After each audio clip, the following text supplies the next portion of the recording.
I will start straight with a question to Eva Forgac, and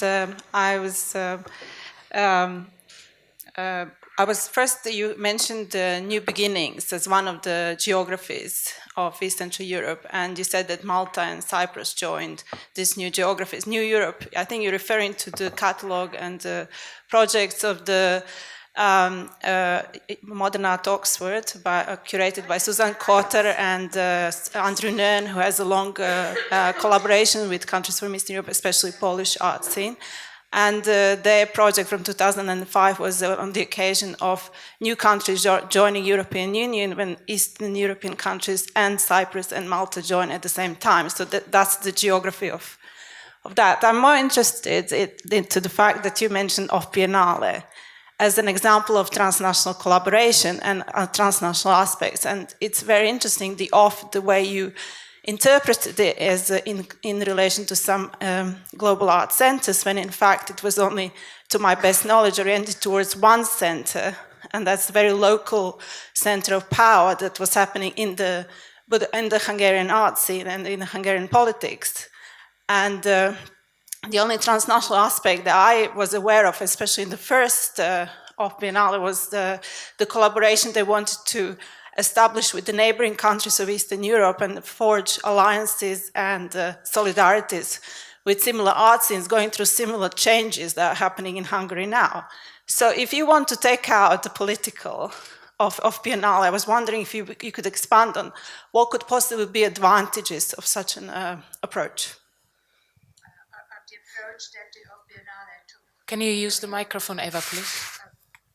So you mean, the approach that the Off Biennale took, that's what is the question. So I think that this was an initiative, and of course the first realization of it was certainly somewhat limited, but I think that there is a lot that can happen in the framework of such an event, because first of all, I think that what we know is that the relations between various artists within Eastern Europe was somewhat the most controlled during the communist years.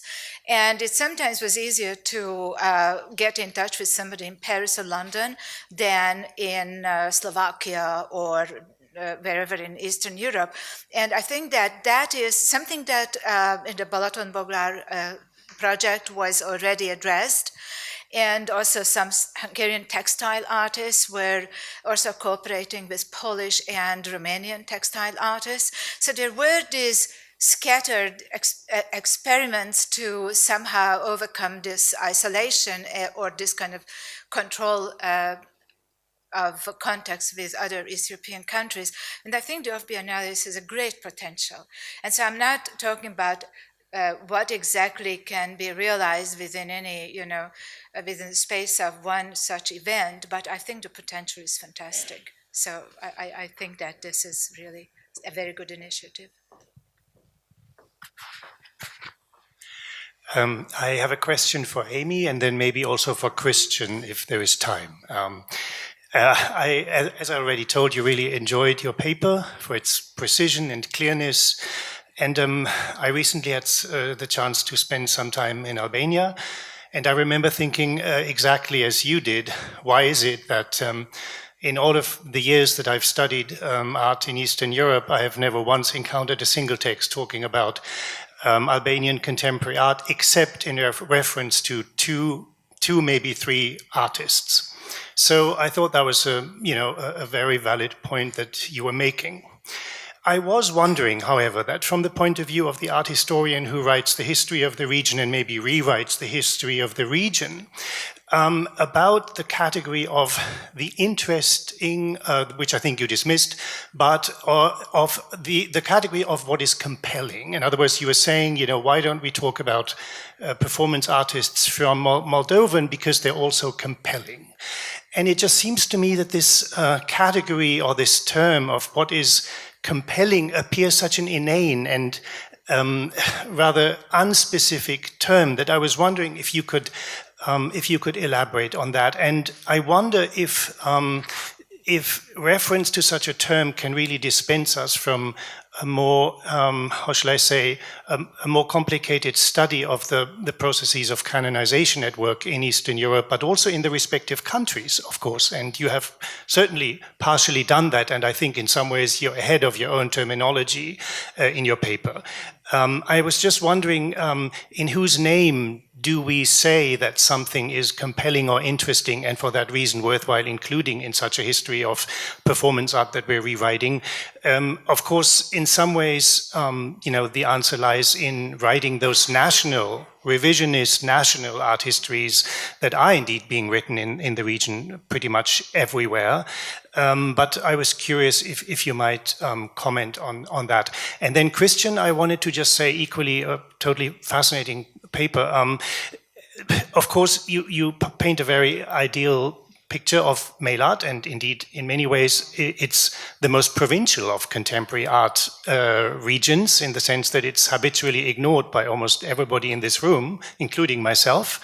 I was wondering, though, about the connections between scaling and mail art. That wasn't quite apparent to me. What you have so eloquently described as a kind of art history of scale, how that relates to mail art. If you see mail art as an evocation of it, as some kind of enactment of it, what exactly are the relations between scaling and the practice of mail art? Should I start? Thank you for your question, Sven. I appreciate it. Yeah, I mean, I'm not wedded to the term compelling or interesting. It was just something I was thinking about in terms of how I actually did the research for the book, which was precisely that. I would meet with artists, art historians, curators, people at art centers, and they would say, oh, you should meet with this artist. Their work is really interesting. They would never say, this is a really important artist, or this is the most important artist, but they would always describe it in those terms.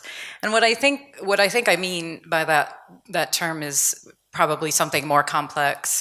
So not just interesting, but nuanced, complex. Other words that I can't think of right now.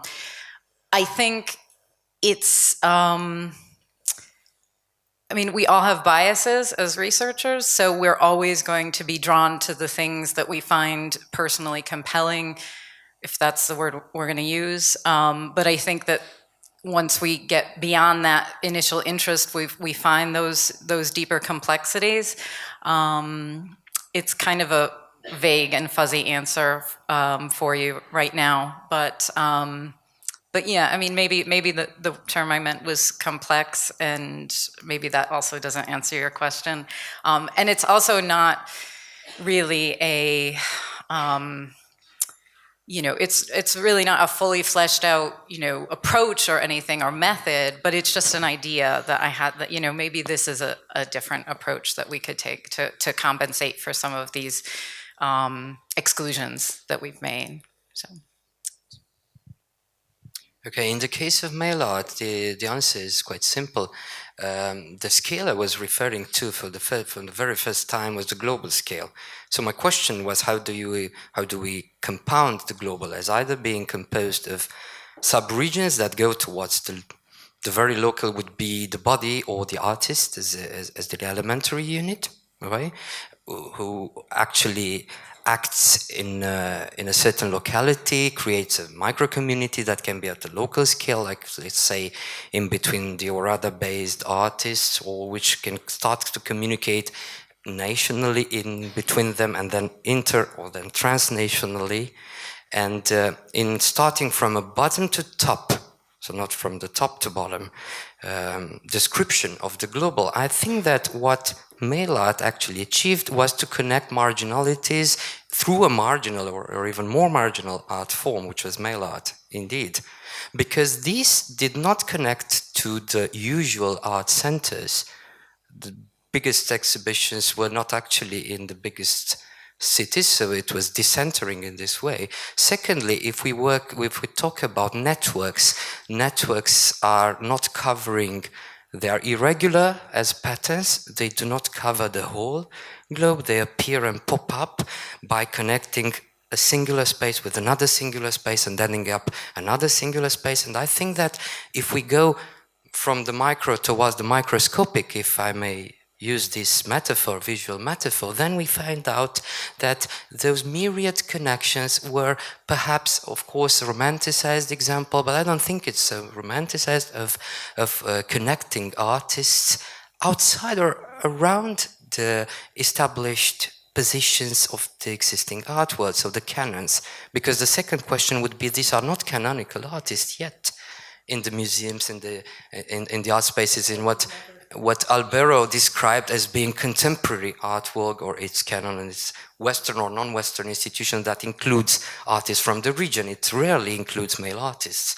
This was actually the point that I wanted to make, and this meant the so-called flat ontology, because you can jump on a scale from the local to the international, and then but then you remain on the flat scale because you connect locality with another locality, like expanding, not going through a center. That sometimes this happens because these are thicker nodes, like the museum, as you can see here. That's why I said we need to be careful, because otherwise we lose this scalar interaction. And sometimes a thick node is an institution.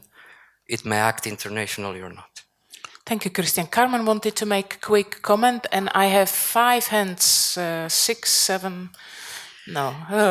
and 15 minutes. So I just want to ask everybody for sharp questions and brief comments. So Carmen. So my comment will be really brief. I just wanted to offer a historical point of view on the mail art thing in Romania, as I was the art critic that commented on the mail art exhibition.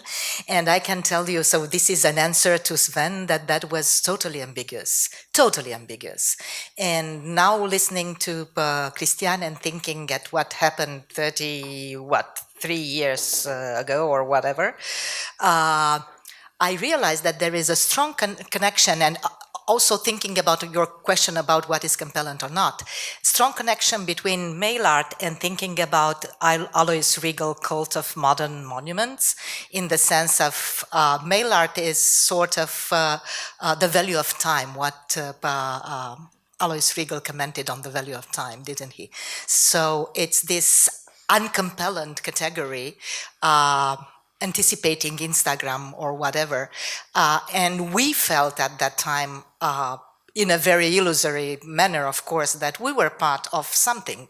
And of course, we weren't part of anything. But in the same time, we were part of that. Okay, 2 sharp questions, very quick. First one to Carmen Popescu. How would you address the hegemony of English with respect to producing knowledge? How would you address this problem? And second sharp question, hopefully not nasty. Don't you consider that, to Amy Brisgill, the very question about searching for performance art in the margin, this question doesn't implicate Western centralized kind of hierarchy? Thank you. Thank you. Well, thank you very much for this question, because I think it's really the point to ask.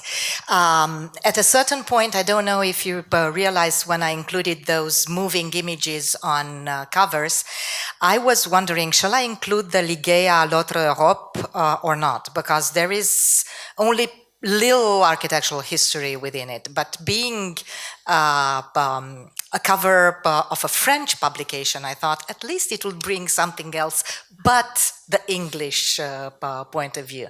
And you are entirely right, and I think that this is a very, very problematic thing, the fact that we exchange within this frame, and because of that, there are a lot of chunks that are missing, but perhaps we can develop that within the lunch break, because otherwise the other 5 or 6 questions won't be asked. Thank you for your question. Also, yeah, I mean, I would agree that I'm not a theorist, so I would say that it's beyond my ability to figure out how to escape these structures. My comments were really about, well, if for so long in East Central Europe we talked about being on the margin, there are certain places that just are simply not represented, and for various reasons. I mean, Albania was non-aligned, so where do we talk about it? is it just this one separate category? So it was really just about filling in those gaps in knowledge and awareness. And yeah, I don't know if it is possible to escape that those systems, those structures at all. But okay, I would like to have a short question and a brief remark connecting to Carmen's previous question, because I did find it quite important which Eastern Europe we are speaking and how time related. And back to Eva's answer, who suggested that this is historical experience, resistance, and hard-earned independence.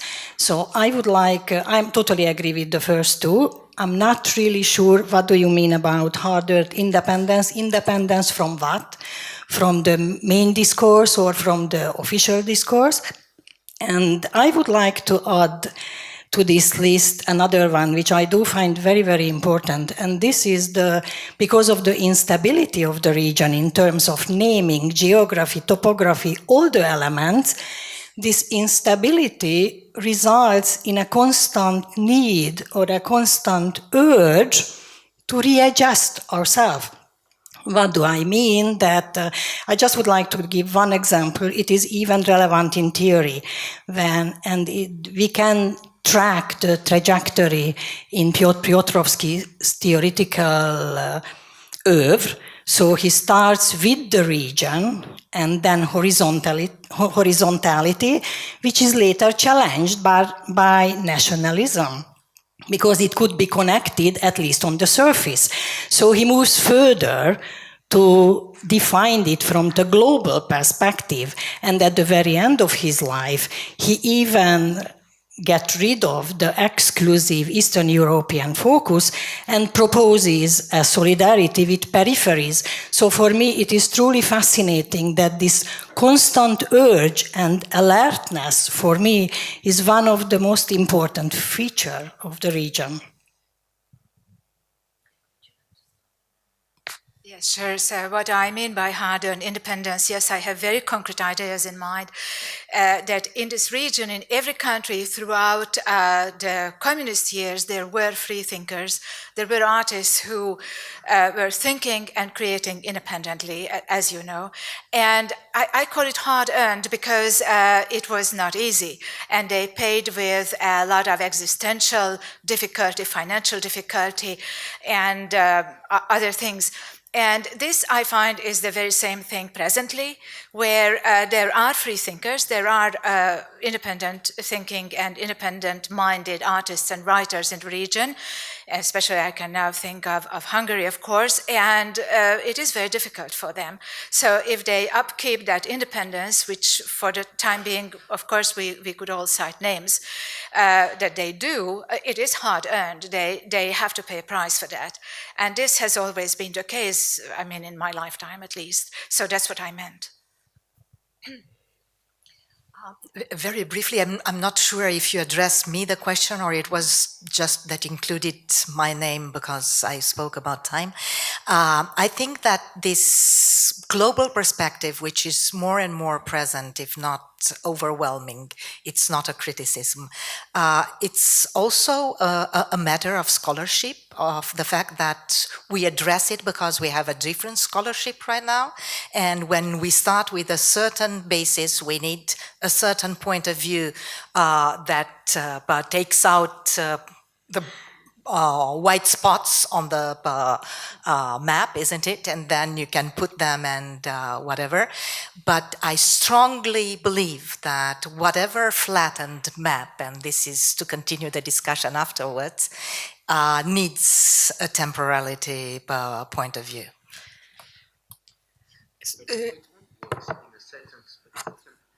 This only works in a certain temporal cut. So in order to stay at the flat, you need to have a temporal cut, otherwise it doesn't function. Another criticality of the critical regionalism, but this is another discussion. I don't believe in flattening things. I don't believe in verticality.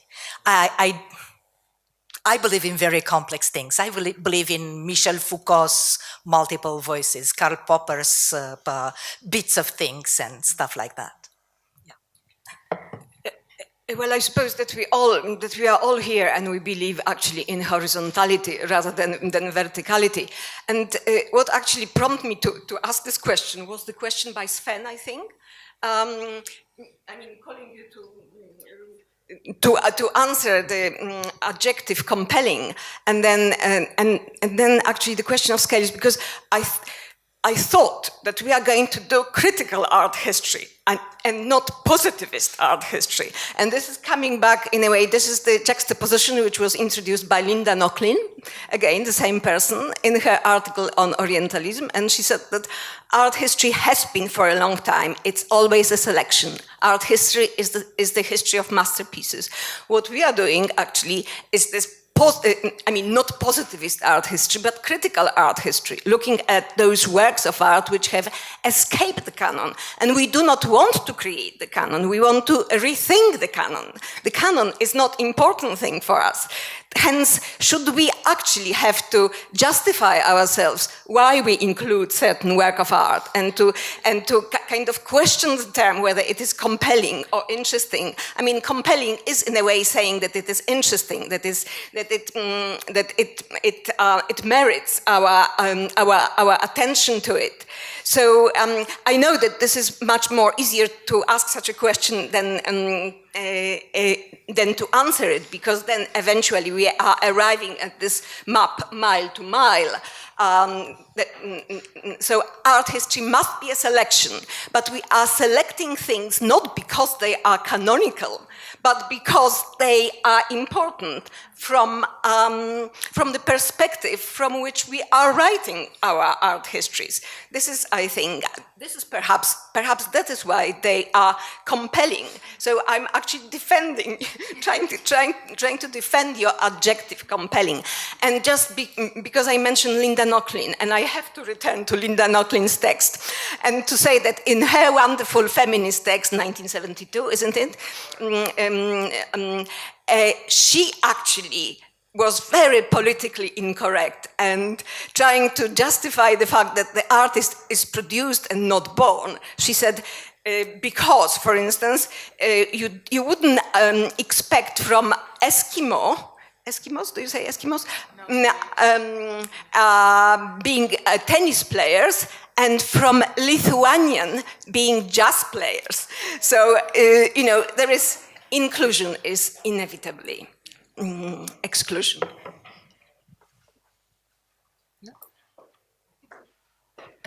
Thank you. Thank you. My name is Sofia Nierodzińska, and I'm activist. I'm not an art historian, so sorry for my down-to-earth approach. I wanted to refer actually what was said at the beginning about the political relevance or social relevance of the methodology that we use. And actually I was thinking about what is this construct of East and Central Europe? Why East when West, as we all know, disgraced itself quite a long time ago, first because of the, or even before, but because of the economical crisis, because of the answer for so-called refugee crisis. So I don't think that this East in reference to West is still valuable, or what kind of relevance does it have if the West doesn't exist actually. And I have to disagree, Magda, with you that this West is the hegemonial discourse still. I really think that is not the true, and not future doesn't belong to the West, and even contemporarity doesn't belong to the West. Okay, so maybe I misunderstood this. Anyhow, I cannot agree with this binary dialectical way of thinking. And if we think about this part of the world as central, it's too close to this nationalistic proud that is going on in this part of the world, which I actually also cannot follow. So maybe from the all panelists, I can most identify with what Mrs. Popescu said about the zombie construct of Eastern Central Europe, because this is something that I think that probably maybe it's like a generational way of thinking, but I don't see the relevance of constructing the identity of this part of the world in the face of, for example, global issues like climate change. What is the point of asking about identity or gender? And I'm saying it from the perspective of a queer woman in the face of lacking of drinking water. So. Thank you. Does anybody want to react?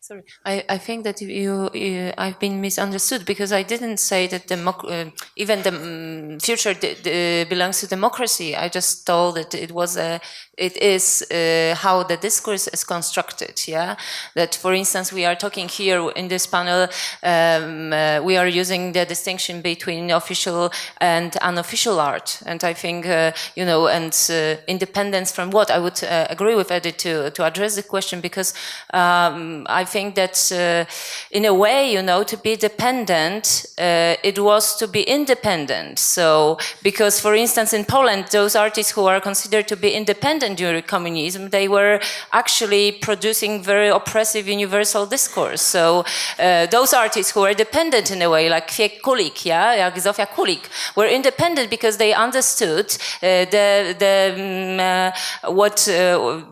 idea of communism. Yeah, so why would we call them, those artists, dependent and those independent? So I think this is, problematic, and but I think that the idea of Eastern Europe or Central Eastern Europe should be maintained, because the communist background and Marxist background is something precious, and because the capital is in the West, if it exists or not. May I very briefly respond to that? I would like just to make it very clear what I meant.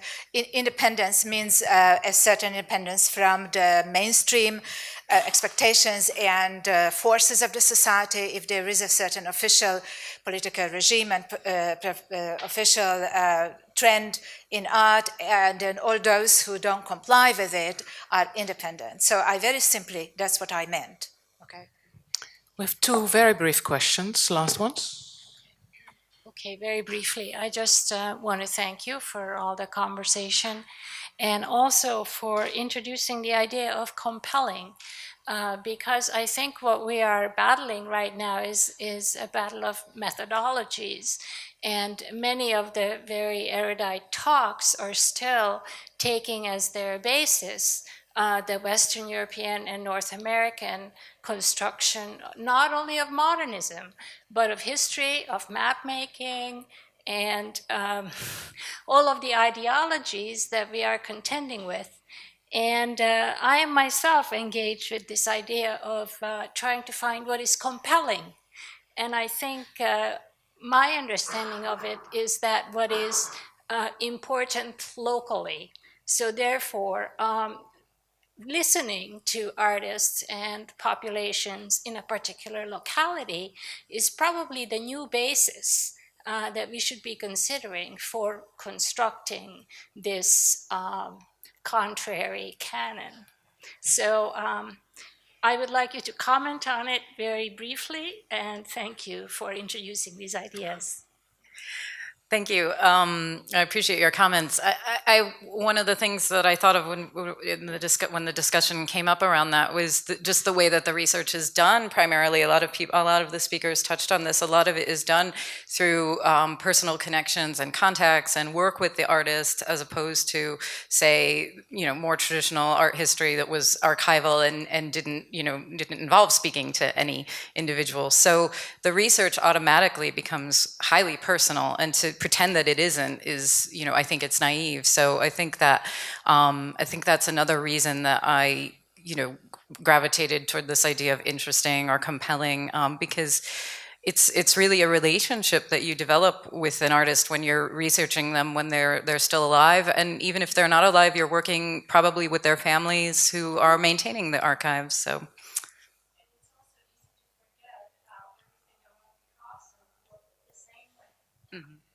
Yeah, thank you. Thank you for the papers. I have a quick comment and question to Mr. Ney concerning the usefulness of the concept of transregional as exemplified by mail art, in a sense that the reasons and the context from which mail art practices emerged, even within Europe and both sides of the Iron Curtain, are dramatically different, and political and social context in each of the countries determine the practice drastically. So here the question of specificity and local specificity as informing something that is international, transregional, as you put it, is one question. And the other question is the logic of exchange within the satellite states, so to say, is that once they met, they stopped exchanging mail art. So it was a rise of sociability rather than support of the network. Sure. So two very quick answers.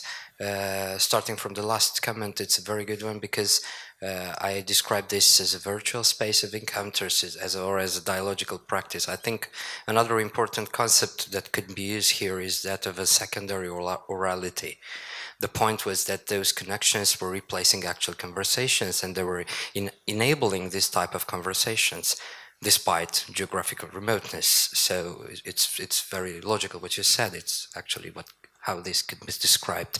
And relating to the first question, I don't know if I was also very, very clear in this sketch, but I started from the concept of horizontality not only as a metaphor directed against power structures, but also taking it very literally, how to connect point by point localities, and in this way, taking a look at every local situation would enable you to grasp the differences, because they were actually produced from very different situations, very different power positions, and very different, let's say, also productive means. So it's a materialistic scale that I'm working with to answer, and very much in tune rather with Bruno Latour than with Foucault, for sure, to be more specific in relation to your comment.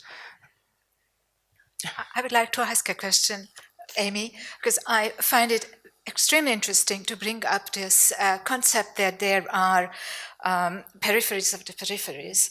And I wonder, what is your idea? Is it because of international scholarship that doesn't see all the details in a certain small East Central European culture? Or is it the local narratives that are making a selection and then we just go with it? No, that's a good question. I mean, and going back to that question about using English for research, I would absolutely say that is also the case. But, it was, for me, it was looking back at Piotrowski's book, which in some ways created a kind of canon. And I was, kind of disappointed to see that there were these exclusions, and especially because that book is so important. So I think that there's absolutely that sort of international element to it. I mean, the countries that I mentioned, especially Albania and Moldova, have the infrastructure is very, it's very hard to support even those local narratives. But it is starting. I think it's, as Sven was saying, I think there's a lot of work going on the ground. But it's more about, I think, those of us who are working more on the comparative. I'm just hoping that it broadens out a bit to include some of these places, not always the usual suspects. Yeah. Mm-hmm. Carmen, 30 seconds. 20. Sometimes it's the lack of local historiography also. That was 10. That was 10 seconds. Oh, Brilliant. that was that? Sorry. Oh, then I misspent it. Good news is we have another day and a half to continue the conversations. And before you take a break for lunch, please make some noise to thank these excellent thinkers and speakers.